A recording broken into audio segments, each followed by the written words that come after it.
ಮತ್ತೆ ಸದ್ದು ಮಾಡ್ತಾ ಇದೆ ವರನಟ ರಾಜ್ಕುಮಾರ್ ಅವರ ಕಿಡ್ನಾಪ್ ಕೇಸ್ 26 ವರ್ಷದ ಬಳಿಕ ಸದ್ದು ಮಾಡ್ತಾ ಇದೆ ಅಣ್ಣವರ ಕಿಡ್ನಾಪ್ ಪ್ರಕರಣ.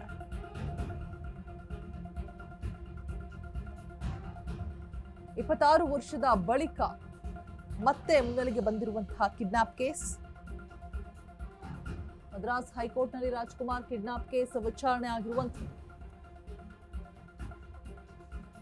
9 ಜನರ ಖುಲಾಸೆ.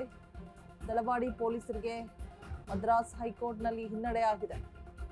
ಜಸ್ಟಿಸ್ ಇ ವೆಲ್ಮುರುಗನ್ ಮತ್ತು 26 ವರ್ಷದ ಹಿಂದೆ ತಾಳ್ವಾಡಿಯಿಂದ ರಾಜ್ಕುಮಾರ್ ಅಪಹರಣವನ್ನ ಮಾಡಲಾಗಿತ್ತು. ವೀರಪ್ಪನ್ ಮತ್ತೆ ಆತನ ಸಹಚರರಿಂದ ವರನಟ ಅಪಹರಣ ಮಾಡಲಾಗಿತ್ತು. 108 ದಿನಗಳ ನಂತರ ಸುರಕ್ಷಿತವಾಗಿ ಬಿಡುಗಡೆ ಆಗಿರ್ತಾರೆ. ವೀರಪ್ಪನ್ ಸೇತುಕುಳಿ, ಗೋವಿಂದನ್, ಚಂದ್ರಗೌಡ, ಗೋವಿಂದರಾಜ್, ಆಂಡ್ರಿಲ್, ಪಸುವಣ್ಣ ಪುಟ್ಟಸ್ವಾಮಿ, ಮಾರನ್, ಸಲ್ವನ್, ಅಮೃತಲಿಂಗಂ, ನಾಗರಾಜ್. ಮತ್ತೆ ಸದ್ದು ಮಾಡ್ತಾ ಇದೆ ವರನಟ ರಾಜ್ಕುಮಾರ್ ಅವರ ಈ ಒಂದು ಕಿಡ್ನಾಪ್ ಕೇಸ್. 26 ವರ್ಷಗಳ ಬಳಿಕ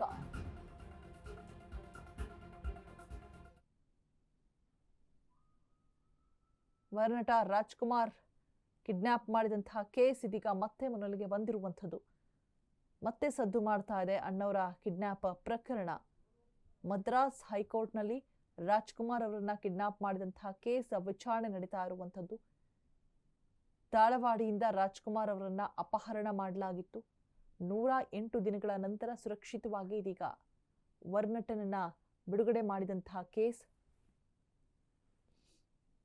ಯಾರೆಲ್ಲ ಇದ್ರು, ಯಾರೆಲ್ಲ ವಿರುದ್ಧ ಸಾಕ್ಷಿಗಳು ದಾಖಲಾಗಿತ್ತು, ಕಂಪ್ಲೇಂಟ್ ದಾಖಲಾಗಿತ್ತು, ಎಲ್ಲವೂ ಕೂಡ ಮತ್ತೆ ವಿಚಾರಣೆ ನಡೀತಾ ಇದೆ. ಕಿಡ್ನಾಪ್ ಕೇಸ್ ಮತ್ತೆ ಸದ್ದು ಮಾಡ್ತಾ ಇದೆ.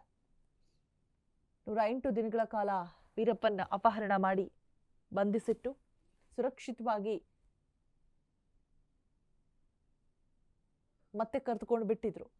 26 ವರ್ಷದ ಹಿಂದೆ ನಡೆದಂತಹ ಒಂದು ಅಪಹರಣ ಕೇಸ್ ಇದೀಗ ಮತ್ತೆ ವಿಚಾರಣೆ ನಡೆಸ್ತಾ ಇರುವಂಥದ್ದು ಹೈಕೋರ್ಟ್ನಲ್ಲಿ.